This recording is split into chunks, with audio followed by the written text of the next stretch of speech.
കുഞ്ഞുങ്ങൾക്ക് ഈ 4 ഭക്ഷണങ്ങൾ എന്തായാലും ഒഴിവാക്കണം. എന്തൊക്കെ ഭക്ഷണങ്ങളാണെന്ന് നമുക്ക് നോക്കാം. ഒന്നാമത്തത് ജങ്ക് ഫുഡ്സും ഫാസ്റ്റ് ഫുഡ്സും. നമ്മൾ എപ്പോഴും പറയും ജങ്ക് ഫുഡ് ഒഴിവാക്കുന്നത്. എന്താണ് ഈ ജങ്ക് ഫുഡ് കഴിച്ചാലുള്ള പ്രശ്നം? ഒന്നാമതായിട്ട് എന്താണെന്ന് വെച്ചാൽ ഹൈ കലോറീസ് ഉള്ളതാണ് ജങ്ക് ഫുഡ്സ്. അപ്പോൾ ഇത് കഴിക്കുമ്പോൾ കുഞ്ഞുങ്ങളുടെ വയറങ്ങ് നിറയും. അപ്പോൾ ഈ വയറ് നിറയുമ്പോൾ എന്ത് പറ്റും? വേറെ ഫുഡൊന്നും കഴിക്കാൻ പറ്റില്ല. മിക്ക പേരൻസും പറയും കുഞ്ഞുങ്ങളൊന്നും കഴിക്കുന്നില്ല, അപ്പോൾ അവൻ കഴിക്കുന്നത് എന്താണ്? അത് ചിപ്സോ കാര്യങ്ങളോ, അപ്പോൾ അതെങ്കിലും കൊടുക്കണ്ടേ, അത് കഴിക്കുന്നതിലും കഴിക്കട്ടെ എന്ന് വിചാരിച്ച് കൊടുക്കും. പക്ഷെ നിങ്ങൾ ഒരിക്കലും അങ്ങനെ ചെയ്യരുത്. കാരണം ഇത് കഴിക്കുമ്പോൾ കുഞ്ഞുങ്ങൾ പിന്നെ ചോറും വീട്ടിലുള്ള ഭക്ഷണങ്ങളും ഒന്നും കഴിക്കില്ല.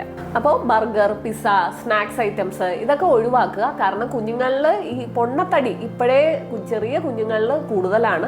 അപ്പോൾ ഈ ഒരു ഒബീസിറ്റി, പൊണ്ണത്തടി വന്നു കഴിഞ്ഞാൽ പിന്നെ ഫ്യൂച്ചറിൽ ഇവർക്ക് കൊളസ്ട്രോള്, ജീവിതശൈലി രോഗങ്ങളൊക്കെ വരാനുള്ള സാധ്യത വളരെയധികം കൂടുതലാവും. രണ്ടാമതായിട്ട് ഷുഗറി ഫുഡും ഷുഗറി ഡ്രിങ്ക്സും. നമുക്കറിയാം മിക്ക കുഞ്ഞുങ്ങളും ആപ്പിൾ കഴിക്കില്ല. അവർ ആപ്പിൾ ജ്യൂസിന് പകരം ആപ്പി ഫിസ് ആണ് കഴിക്കുക.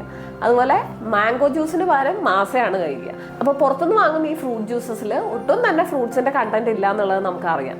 അപ്പോൾ ഇങ്ങനെയുള്ള ഷുഗറി ഡ്രിങ്ക്സുകൾ, അതുപോലെ കേക്ക്, ലഡു, ജിലേബി അങ്ങനത്തെ ഷുഗറി ഫുഡ്സുകൾ ഓവറായിട്ട് കുഞ്ഞിന് കൊടുക്കാതിരിക്കുക. കുഞ്ഞുങ്ങളിൽ കാണുന്ന പല്ലിന്റെ പ്രശ്നങ്ങൾ, ടൂത്ത് ഡീക്കേ, അതുപോലെ തന്നെ കുഞ്ഞുങ്ങളുടെ ഹൈപ്പർ ആക്ടിവിറ്റി ഒക്കെ ഒരുപാട് കാണുന്നത് അമിതമായിട്ട് സ്വീറ്റ്സ് കഴിക്കുന്ന കുഞ്ഞുങ്ങളിലാണ്. മൂന്നാമത്തത് അൾട്രാ പ്രോസസ്ഡ് ഫുഡ്സ് അല്ലെങ്കിൽ റിഫൈൻഡ് ഫുഡ്സ് എന്ന് പറയും. ഇതിൽ മെയിൻ ആയിട്ട് വരുന്നത് ചിപ്സ്, നൂഡിൽസ്, ആർട്ടിഫിഷ്യൽ കളേഴ്സ് ഒക്കെ ചേരുന്ന ഫുഡുകൾ. ഇത് മാക്സിമം കുഞ്ഞുങ്ങളിൽ ഒഴിവാക്കാൻ നോക്കുക. ഒന്നാമത് ഇതിൽ അമിതമായിട്ടുള്ള ഉപ്പ് അടങ്ങിയിട്ടുണ്ട്. അതുപോലെ അൺഹെൽത്തി ആയിട്ടുള്ള ഫാറ്റ്സും ഇതിലുണ്ട്. അത് കുഞ്ഞിന്റെ ആരോഗ്യത്തിന് ശരിക്കും ഹാനികരമാണ്.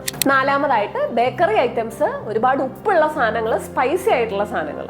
അപ്പോൾ ഇതിൽ മെയിനായിട്ട് ഈ ബേക്കറി ഐറ്റംസിൽ സ്ഥിരമായിട്ട് കുഞ്ഞുങ്ങളുടെ ഒരു സ്നാക്ക് എന്ന് പറയുന്നത് ബിസ്ക്കറ്റാണ്. ഞാൻ ഫസ്റ്റ് ഒപ്പിയിൽ വരുന്ന പേഷ്യൻസിനോട് ആദ്യം തന്നെ പറയും, ബിസ്ക്കറ്റ്സ് കട്ട് ചെയ്ത് കഴിഞ്ഞാൽ തന്നെ കുഞ്ഞുങ്ങളുടെ വെയിറ്റ് കൂടുമെന്ന് പറയും. അത് ഞാൻ കാണാറുമുണ്ട്. കാരണം ബിസ്ക്കറ്റ്സിൽ ഏറ്റവും അധികം മൈദയും ഷുഗറുമാണ്. ഇത് കഴിക്കുമ്പോൾ എന്ത് പറ്റുമെന്ന് വെച്ചാൽ കുട്ടിയുടെ വയറ് പെട്ടെന്ന് നിറയുന്നു. അതുകൊണ്ട് തന്നെ കുട്ടികൾ വേറെ ഫുഡൊന്നും കഴിക്കുകയില്ല. അതുപോലെ ഒരുപാട് ബിസ്ക്കറ്റ്സ് ഒക്കെ കഴിക്കുമ്പോൾ കുഞ്ഞുങ്ങൾ കോൺസ്റ്റിപ്പേഷൻ കാണുന്നതും വളരെയധികം കോമൺ ആണ്. ഒരുപാട് ഉപ്പും ഒരുപാട് എരിവുള്ള അച്ചാറുകൾ അങ്ങനത്തെയൊക്കെ സാധനങ്ങൾ ഒരുപാട് കുഞ്ഞുങ്ങൾക്ക് കൊടുക്കാതിരിക്കുക. അപ്പോൾ ഈ വീഡിയോ എല്ലാവർക്കും ഉപകാരപ്രദമായി എന്ന് വിശ്വസിക്കുന്നു. നിങ്ങൾക്ക് ഈ വീഡിയോ ഇൻഫോർമേറ്റീവ് ആയെങ്കിൽ ലൈക്ക് ചെയ്യുക, സബ്സ്ക്രൈബ് ചെയ്യുക. അടുത്ത വീഡിയോയിൽ കാണുന്നത് വരെ നന്ദി, നമസ്കാരം.